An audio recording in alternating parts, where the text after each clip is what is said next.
If you walk through the Albert Embankment Memorial Gardens, one of the most striking sights you will see is the Watergate.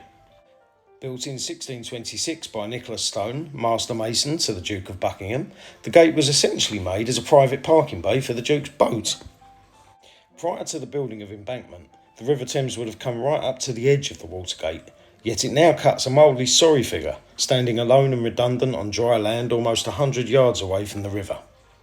In fact, the Clerkenwell News of 1871 said every type of visitor must pity on beholding it shrinking away from the broadest and most ornamental part of the garden, whilst another writer compared its distinctive columns to the legs of a half-shaved poodle. Over the years, its design and construction were credited to, among others, Inigo Jones, architect of Whitehall's Banqueting House and St Paul's, Covent Garden, and Sir Balthazar Gerbier, the Anglo-Dutch courtier and architectural designer.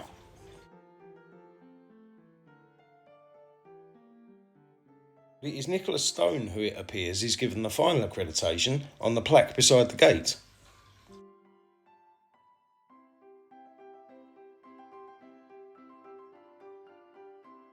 Today it is a Grade 1 listed structure and is mostly uncelebrated, save for inquisitive tourists and drinkers at Gordon's Wine Bar next door.